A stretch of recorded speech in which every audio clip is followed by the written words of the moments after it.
I've never actually sat down long enough to do one of these videos, but I'm told that it could help. So, my dad, he raised us good. He did the best he could, and we didn't have the perfect life. He worked hard. We didn't get to see him a whole lot, but that was understandable for what was going on. Spent a lot of time,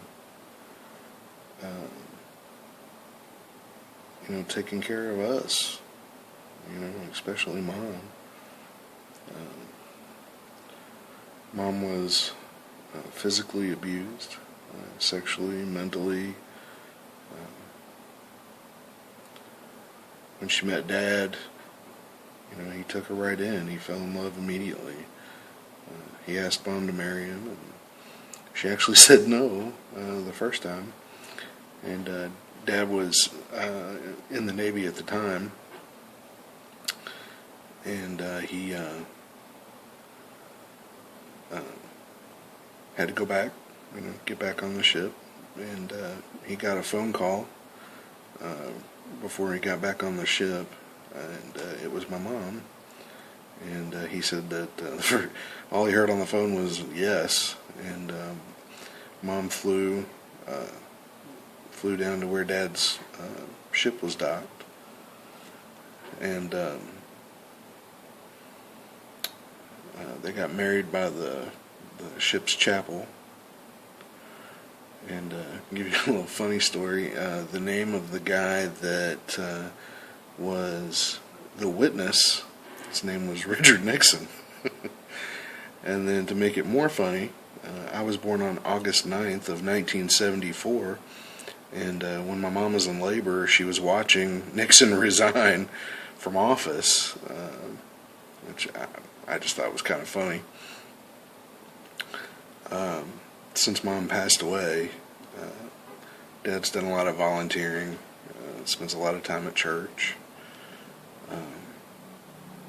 but, just hasn't been able to keep up with his house, and I guess his pride, I wouldn't say pride, I guess just,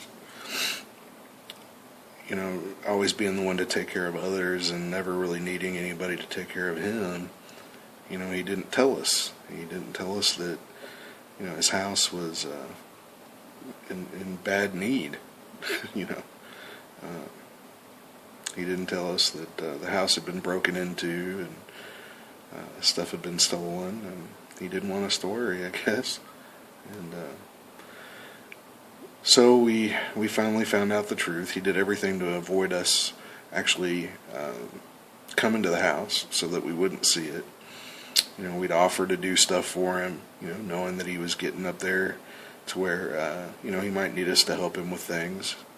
And he kept telling us, oh, my friend from church is coming to do it, or the next door neighbor, I pay his son to mow my lawn. There was always an excuse, why he didn't want us to be there. But, at the same time, he was coming over to the house, he was meeting us places, so we really didn't have a whole lot of reason to worry. And then we found out the truth, and it was pretty disturbing. We did everything to try to convince him that we needed to be able to help him, and now I think he's kind of come around, but at the same time, he doesn't want to lose his house. It was the first house that him and Mom bought, and she died a year later. But any help is good help. We've had a friend of the family that came through for us and donated $100. She was the first one to donate, and that's amazing. It really shows that she cares. It really shows how much she really thinks about us, and we really appreciate it. On that, we've had a lot of friends contact us, and unfortunately, they're not in financial positions to really help us either, but at the same time, their well wishes and prayers and everything else have come through. And, that's been a huge, reality check for us as far as how many people really do care. And we've had some people volunteer time, wanting to come out and help. So now it's really just a matter of getting the materials, together and get it done. We're working with the VA to get Dad some help around the house when we can't be there. More like somebody to come every couple of days and help him do his laundry and tidy up and things like that. So that's going to be a big help. He's actually